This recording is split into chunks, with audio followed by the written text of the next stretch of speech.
Well, opponents of this Senate immigration deal aren't wasting any time either. Republican Congressman and presidential candidate Tom Tancredo's website almost immediately labeled the deal as instant amnesty, regardless of what the president had to say. Congressman Tom Tancredo joins us now. Thank you so much for being with us tonight. It's a pleasure, Paula. All right, let's talk about some of the specifics of this bill. The number of border agents are doubled. You have the border fencing being strengthened, according to the folks who supported this, that you have increased sanctions on employers who hire illegals, that these workers will have to learn English, and they will have a background check before they're ever allowed to stay in this country legally. What could you possibly be objected to in all that? Well, of course, most of what you've described is just, you know, there's an old saying around here about putting lipstick on a pig, but it's still a pig. This is the lipstick for it. First of all, we've got about 14,000 Border Patrol. This goes to 18,000. That's not doubling anything. We've actually appropriated for far more than that, which they have never gone to. And any penalty that you put into this bill is really only as good as your willingness to actually enforce it. And for instance, there's another aspect of this thing. There's a $5,000 fee, but the fee can be waived. There are all kinds of parts of this bill. It's a very complicated bill, so I mean, and a lot of parts to it. All right. But what I'm telling you is this. Here's the bottom line, Paula, that if you are in this country illegally today, this moment, you will be able to stay under this bill. Well, that is not necessarily true when you listen Paula, to even some of your Republican colleagues say you have to clear all these hurdles before you'd ever be able to stay here legally. You got to go back to your country twice over a period of time.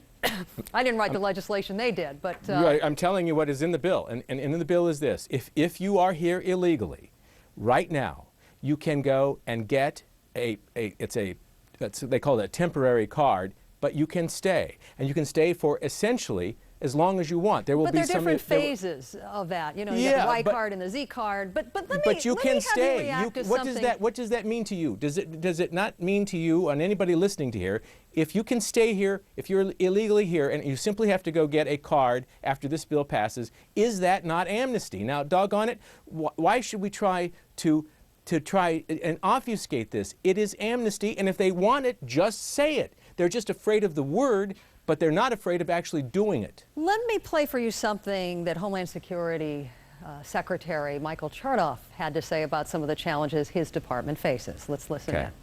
Right now, I've got my Border Patrol agents and my immigration agents chasing maids and landscapers. I want them to focus on drug dealers and terrorists. It seems to me if I can get the maids and the landscapers into a regulated system and focus my law enforcement on the terrorists and the drug dealers, that's how I get a safe border. Wouldn't that make our country safer? Here's what he could do. Here's what he could accomplish if you deny everything he's saying, though, there? I'm denying that he has a better way of doing it.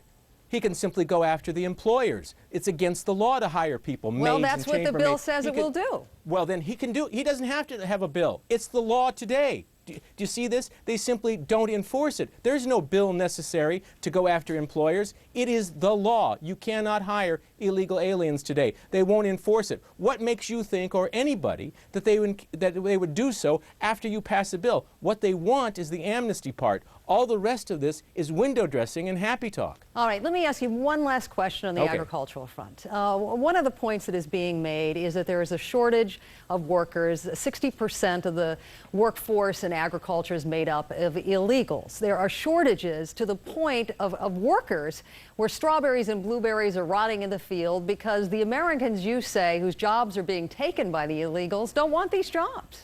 There is no cap on H-2A visas today.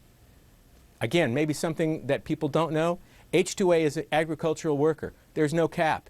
You could bring in 10 million of them. Of course, what you have to do is pay them what's called it's higher than a minimum wage, and provide some sort of housing. And so therefore, as long as you can get illegal aliens to do it, rather than go the right way, they go the illegal way.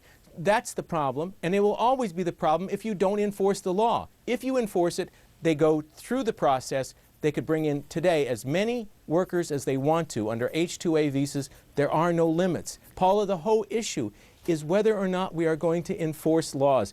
We do not need another law. We just need a president who is willing to actually enforce it. We do not have that. All right. And it's a shame. It's a shame. I unfortunately got to move on. Congressman Tom Tancredo, thanks so much for joining us. We're going to go straight